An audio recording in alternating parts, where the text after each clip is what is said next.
আফগানিস্তান সবশেষ টি-20 বিশ্বকাপের সেমিফাইনালে খেলেছে। এ দলের রাশিদ খান কিংবা নূর কিংবা মোহাম্মদ নবী, ফজল হক ফারুকি, নাভিনুল হক তারা আসলে নিয়মিত আইপিএলে খেলেন। এছাড়া পৃথিবীর অন্যান্য ফ্র্যাঞ্চাইজি টুর্নামেন্টগুলোতেও আফগানিস্তান টিমের বেশিরভাগ ক্রিকেটার আসলে খেলেন। সেই কারণে তারা টি-20 ফরম্যাটে ভালো ক্রিকেটও খেলছে। গত কিছুদিন ধরে এশিয়া কাপ শুরুর ঠিক আগে যেরকম সংযুক্ত আরব আমিরাতে একটা ট্রাই নেশন সিরিজ হলো, সেখানে কিন্তু তারা পাকিস্তানকে আসলে হারিয়েছে। তো রিসেন্ট সময় তাদের টি-20 পারফরমেন্স ডেফিনেটলি ভালো, কিন্তু দলটার ভেতরে ওভার কনফিডেন্ট ভাবটা কিন্তু ডেফিনেটলি আছে এবং সেটা মাঝে মাঝেই তাদের কথার ভেতরে আসলে প্রকাশ পায়। যেমন সোশ্যাল মিডিয়াতে আসলে দেখছিলাম রাশিদ খান নাকি বলেছেন যে কারিম জানাত তিনি সাকিব আল হাসানের চেয়ে বেটার অলরাউন্ডার। মানে কার সাথে কার তুলনা, কিসের সাথে কিসের তুলনা? সাকিব আল হাসান যেই সময়ে পৃথিবীর বিশ্বসেরা অলরাউন্ডার হয়েছে, তখন আফগানিস্তান আন্তর্জাতিক ক্রিকেটে মাত্র পা রেখে তারা আসলে নিজেদের একটা অবস্থান তৈরি করে নেওয়ার চেষ্টা করছে। সেই সময় সাকিব আল হাসান বিশ্বসেরা অলরাউন্ডার।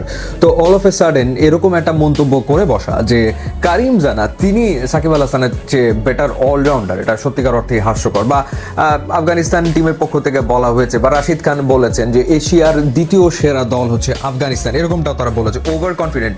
র্যাঙ্কিংয়ের দিকে যদি আমরা তাকাই, সেখানে 7 নম্বরে রয়েছে শ্রীলঙ্কা, 8 নম্বরে রয়েছে পাকিস্তান, এই মুহূর্তে 9 নম্বরে রয়েছে বাংলাদেশ এবং 10 নম্বরে রয়েছে আফগানিস্তান, আর ইন্ডিয়া রয়েছে 1 নম্বরে। তো এই যে এরকম একটা কথা বলা, যেহেতু তারা টুকটাক টি-20তে রেজাল্ট পাচ্ছিল, সেই কারণে তাদের ভেতরে ওই অতিরিক্ত আত্মবিশ্বাসটা তৈরি হয়ে যায়, যে কারণে রাশিদ খান এরকম বলে বসে যে তারা আসলে এশিয়ার দ্বিতীয় সেরা দল।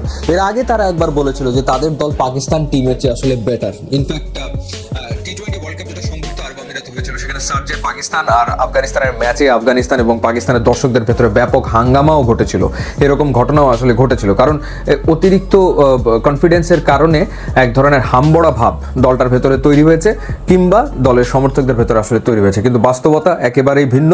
অনেকেই ভেবেছিল যে হ্যাঁ, আফগানিস্তান এবার ডেফিনেটলি এবার এশিয়া কাপে অনেক ভালো করবে, সুপার 4-এ তারা খেলবে বা তারা ফাইনাল পর্যন্ত যেতে পারে। কিন্তু আসলে বাস্তবতা একেবারেই ভিন্ন এবং এশিয়ার দ্বিতীয় সেরা দল হিসেবে নিজেদেরকে দাবি করা আফগানিস্তান পরপর 2 ম্যাচে বাংলাদেশ এবং শ্রীলঙ্কার কাছে হেরে তারা আসলে সুপার 4-এই খেলতে পারছে না।